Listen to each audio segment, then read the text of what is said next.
जय हिंद। आप सभी का युवराज क्लासेस में हार्दिक अभिनंदन है। तो चलते हैं आज के इस नए वीडियो में।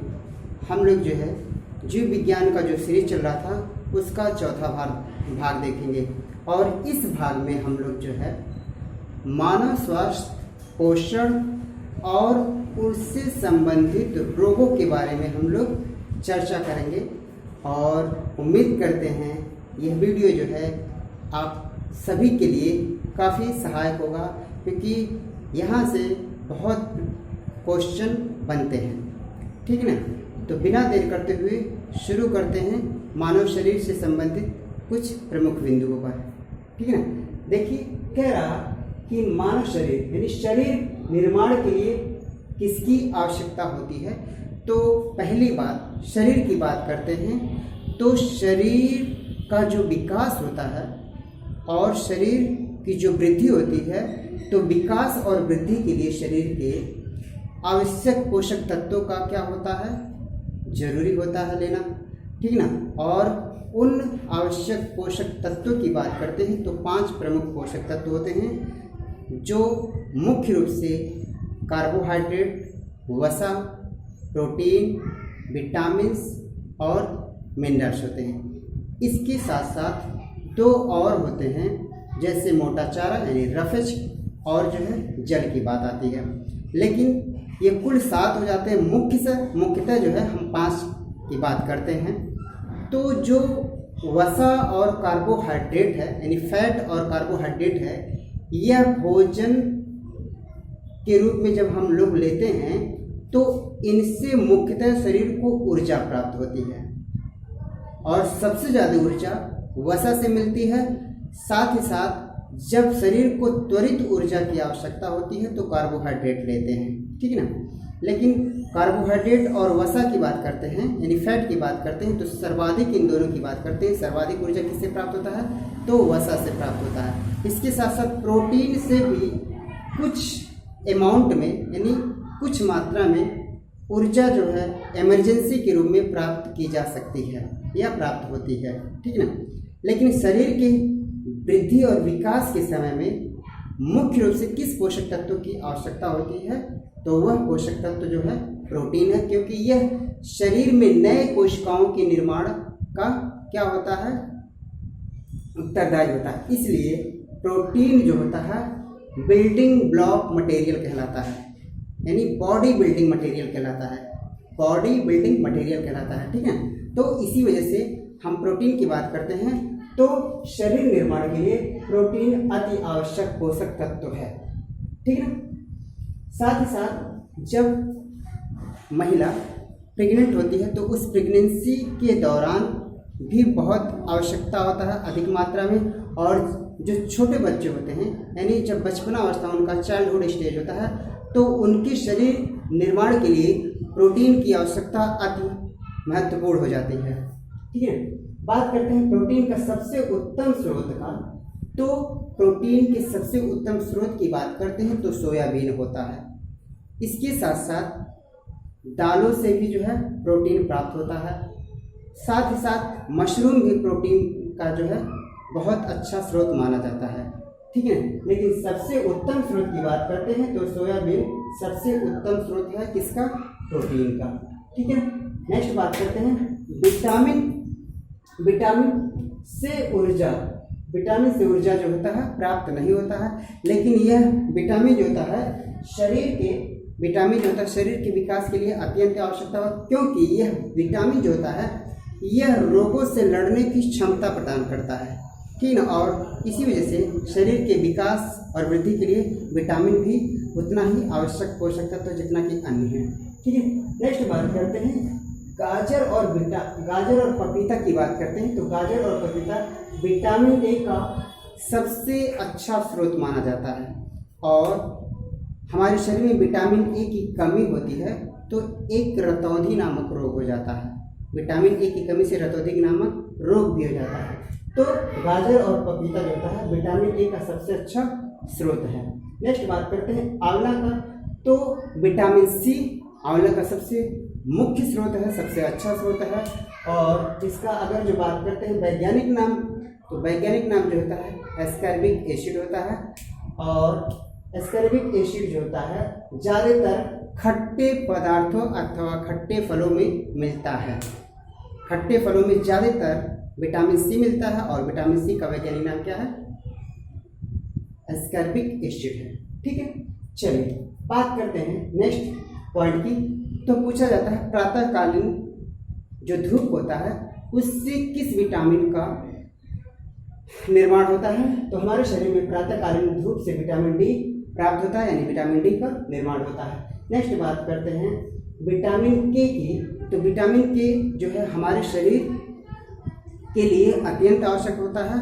और जब कहीं पर कट हो जाता है तो उस कटने के बाद जो क्लॉटिंग होती है तो उस क्लॉटिंग में विटामिन के अति महत्वपूर्ण रोल प्ले करता है, यानी रक्त का थक्का जमाने में विटामिन के का महत्वपूर्ण योगदान है। नेक्स्ट बात करते हैं मछली के तेल की बात करते हैं। तो पूछा गया है क्वेश्चन कि मछली के तेल में किस विटामिन का सर्वाधिक जो है मात्रा होती है? तो मछली के तेल में विटामिन डी की अधिकता होती है, विटामिन डी की अधिकता होती है। ठीक है, नेक्स्ट बात करते हैं रक्त में किसकी कमी से एनीमिया रोग हो जाता है? तो हमारे रक्त में लोहा अर्थात आयरन की कमी से एनीमिया रोग होता है, एनीमिया रोग होता है। नेक्स्ट बात करते हैं आयोडीन की कमी से कौन सा रोग होता है? तो आयोडीन की कमी से एक ग्वाटर रोग होता है, जो यहाँ पर जो कंठमाला उसको कहते हैं, एक तरह से घेंघा रोग होता है। ठीक है ना, किसकी कमी से? आयोडीन की कमी से। ठीक है ना, हरी पत्तेदार सब्जियां जो होता है वो आयरन का सबसे अच्छा स्रोत मानी जाती है। हरी पत्तेदार सब्जियां और विशेषकर पालक आयरन का सबसे अच्छा स्रोत माना जाता है। ठीक है, दांतों की विकृति यानी दांत टेढ़ा मेढ़ा हो जाता है, दांतों का सही जो है बनावट नहीं होता है, तो इस विकृति का मुख्य कारण जो होता है फ्लोरीन से है, यानी फ्लोरीन जो होता है दांतों की विकृति के लिए जिम्मेदार होता है।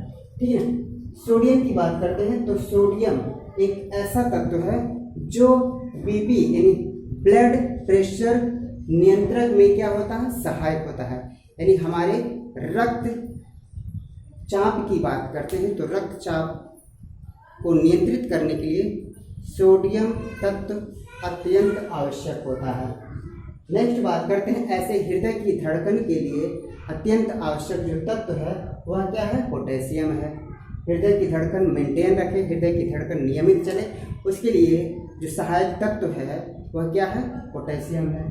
ठीक है, बात करते हैं कैल्शियम और फास्फोरस तत्व की।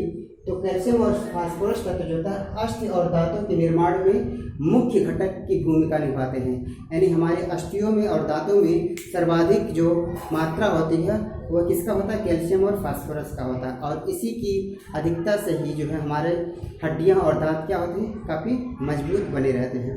नेक्स्ट बात करते हैं वसा में सर्वाधिक कैलोरी होती है। अभी इसके बारे में चर्चा हुई है कि सभी पोषक तत्वों की बात करते हैं तो वसा से हमें सबसे ज़्यादा ऊर्जा प्राप्त होती है। नेक्स्ट, त्वरित ऊर्जा प्राप्त करने के लिए हम कार्बोहाइड्रेट का क्या करते हैं? उपयोग लेते हैं या कार्बोहाइड्रेट की सहायता लेते हैं। ये कुछ इंपॉर्टेंट पॉइंट थे जो शरीर के पोषण से संबंधित हम कह सकते हैं बिंदु थे। ठीक है, अब बात करते हैं मनुष्य से संबंधित या मानव शरीर से संबंधित कुछ प्रमुख रोग होते हैं। क्या क्या रोग हैं और किन के कारण ये रोग होते हैं, इस चीज़ों पर हम लोग चर्चा करते हैं। देखिए, बात एक आया है मानव रोग में मलेरिया मानव का एक रोग है, यानी मनुष्य में मलेरिया जो है काफ़ी देखा गया है और देखा जाता है, खासकर बारिश के सीजन में जब मच्छरों की संख्या बहुत अधिक मात्रा में हो जाती है, क्योंकि जल जमाव बहुत होता है तो उनके जो है जो अंडे होते हैं वह अंडे पानी पर फैले रहते हैं और वहाँ से बहुत तेज़ी से जो है उनकी संख्या बढ़ती है। ठीक है, तो जो मलेरिया रोग है वह एक मच्छर है, फीमेल एनाफिलीज मच्छर है और उस मच्छर के काटने से मलेरिया रोग फैलता है। लेकिन मुख्य कारक जो होता है मलेरिया रोग का वह क्या होता है? Plasmodium malariae. प्लाज्मोडियम मलेरी एक प्रोटोजोअन्स है जो मलेरिया रोग का मुख्य कारण बनता है, ठीक है ना।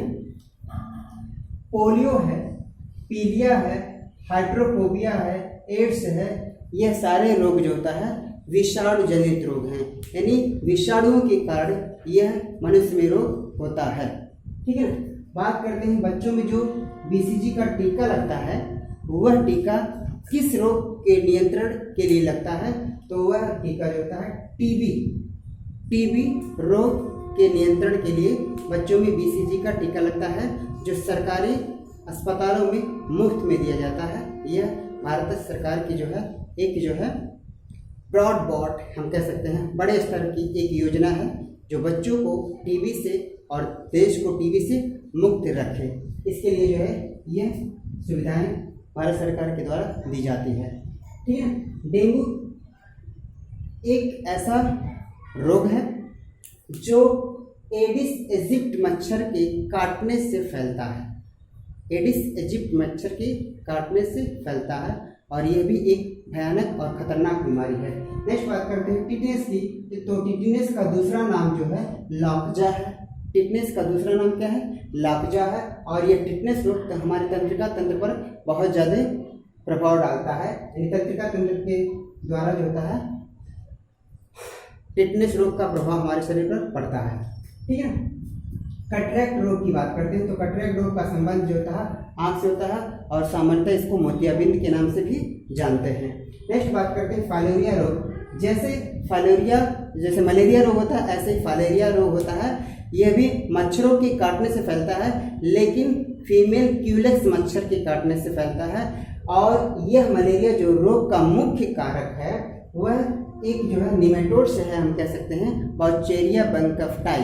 बॉचेरिया बंकफ्टाई के द्वारा जो होता है हाथी पाँव, जिसको कह सकते हैं हाथी पाँव रोग जो होता है जो एक फलेरिया काउ नामक बीमारी को क्या करता है, जन्म देता है।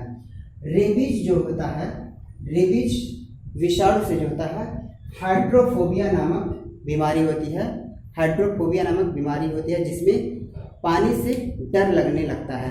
यह बीमारी जो होता है रेबीज नामक वायरस से होता है। नेक्स्ट बात करते हैं हेपेटाइटिस बी भी जो है एक विषाणु जनित रोग होता है, जो काफ़ी खतरनाक होता है, और यह दूषित जल और दूषित भोजन से फैलता है।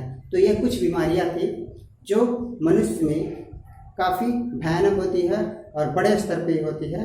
तो ये सारी बीमारियों के मुख्य कारण कौन थे और कौन कौन से वाहक हैं, इसके बारे में हम लोग डिस्कस किए हैं। तो उम्मीद करते हैं वीडियो काफ़ी आपको हेल्प करेगा, और आने वाले दिनों में स्पेशली सिर्फ रोग के बारे में, मनुष्य के रोग के बारे में हम लोग जानेंगे, और कौन कौन से रोग किसके कारण होता है वो आगे के अन्य वीडियो में देखेंगे। लेकिन फिलहाल आज के लिए इतना ही। तब तक के लिए जय हिंद, जय भारत।